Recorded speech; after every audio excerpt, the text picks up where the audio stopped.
Hey there, truth seekers. Welcome to another deep dive into the hidden mechanisms that shape our world. Ever feel like something's off, like there's a curtain hiding the real story behind the headlines? Maybe you've sensed that the world isn't quite what it seems, that there's more beneath the surface than meets the eye. Well, guess what? You're not alone. Many people around the globe are waking up to these hidden truths. Noam Chomsky, the intellectual heavyweight, has been calling out BS for decades. His book, Understanding Power, is like a giant magnifying glass held up to the sneaky ways power operates. It's a must-read for anyone wanting to see the world more clearly. It's a wild ride, folks, but strap in because Chomsky's here to give you the lowdown on how the world really works. From media manipulation to political maneuvering, he covers it all. This ain't your grandma's political science lecture. It's dynamic, engaging, and packed with insights that will make you question everything you thought you knew. Chomsky breaks down complex ideas into bite-sized pieces, exposing the tricks that elites use to keep us in the dark. He makes the complicated seem simple and the hidden visible.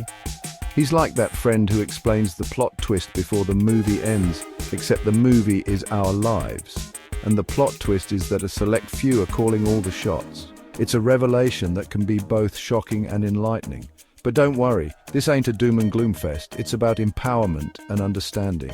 Chomsky also offers hope, reminding us that knowledge is power. When we understand the game, we can change the rules. So let's dive in and start unmasking the illusion together. The journey to enlightenment begins now. Let's face it, folks.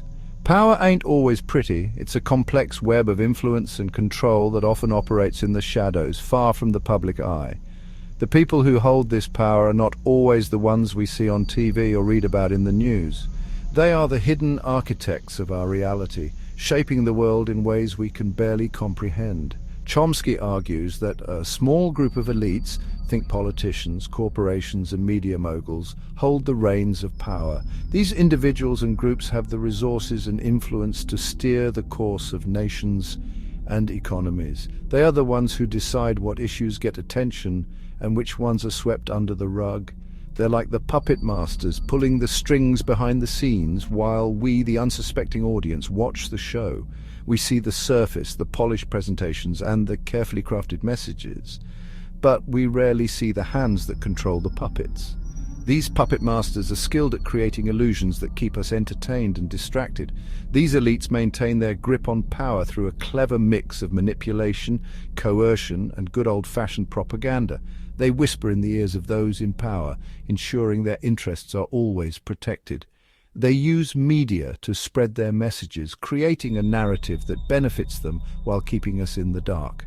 They control the narrative, shaping public opinion to serve their interests. By controlling what we see, hear, and read, they can influence our thoughts and actions. They tell us who the heroes and villains are, what to aspire to, and what to fear. This control over information is a powerful tool that keeps them in power. They tell us what to think, what to buy, and even who to fear. This manipulation extends to every aspect of our lives, from the products we purchase to the politicians we support. They create a sense of fear and urgency, making us believe that we need them to protect us from the dangers they themselves have often exaggerated or even created. But here's the kicker. They need us to believe their version of reality. Without our belief, their power crumbles. They rely on our compliance and our acceptance of their narrative. If we start to question and challenge their version of events, their control begins to weaken. Without our consent, their carefully constructed house of cards collapses. This is why they invest so heavily in maintaining their narrative. They know that if we see through their lies, their power is at risk. The moment we start to think for ourselves and question their authority, the entire system they have built begins to fall apart.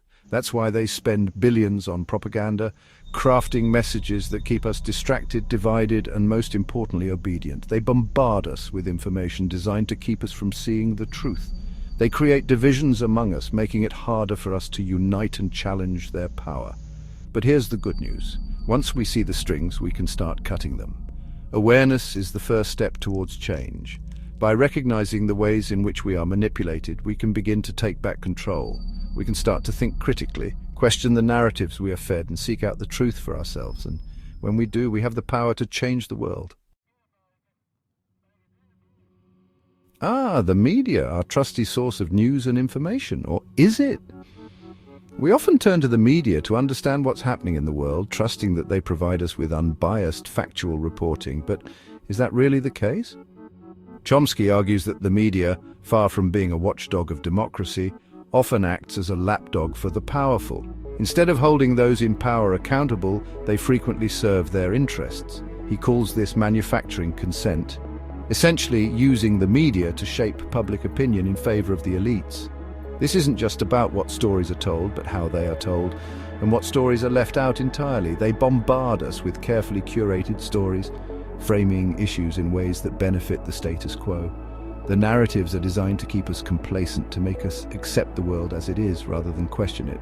Remember that time everyone was freaking out about insert current sensationalized news story. These stories are often sensationalized to grab our attention, diverting it from more pressing issues. Yeah, that was probably a distraction from something more important. The media has a knack for focusing on the trivial while the significant issues go underreported. See, the media loves a good distraction. It keeps us engaged with the spectacle rather than the substance. The more sensational the story, the more likely we are to stay tuned in. It keeps us glued to our screens, consuming their carefully crafted narratives instead of questioning the bigger picture. We become passive consumers of information rather than active seekers of truth. But don't throw your remotes at the TV just yet. There's hope. By becoming aware of these tactics, we can start to see through the smoke and mirrors. By understanding how the media manipulates us, we can become more critical consumers of information. We can question the narratives presented to us, seek out diverse sources, and form our own informed opinions. In doing so, we reclaim our power and become active participants in our democracy. Okay, let's talk money, honey. Chomsky argues that the current economic system is rigged in favor of the wealthy. It's like playing a game of Monopoly where the banker starts with all the money and hotels and you're stuck with Baltic Avenue. The gap between the haves and the have-nots is widening, with a tiny elite controlling a disproportionate amount of wealth. This isn't just unfair, it's unsustainable. When so much wealth is concentrated in the hands of so few, it creates a system where the needs of the many are sacrificed for the greed of the few.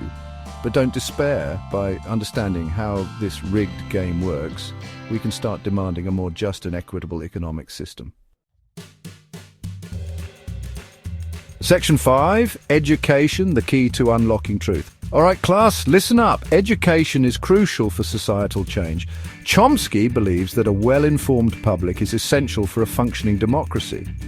He sees education as more than just memorizing facts and figures. It's about developing critical thinking skills, questioning assumptions, and challenging the status quo. It's about arming ourselves with the knowledge and skills to dismantle oppressive systems and create a more just and equitable world.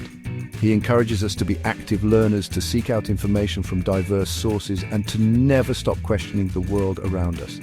Remember, folks, knowledge is power, and the more we know, the less we can be controlled.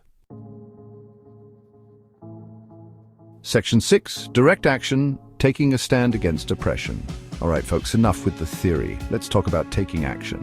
Chomsky argues that direct action is essential for challenging oppressive systems. This means taking to the streets, organizing protests, engaging in civil disobedience, and holding those in power accountable. It's about raising our voices, demanding change, and refusing to be silenced. Whether it's fighting for social justice, environmental protection, or economic equality, direct action gives us a voice when those in power refuse to listen. But remember, folks, direct action is most effective when it's strategic, organized, and rooted in a clear understanding of the issues at hand.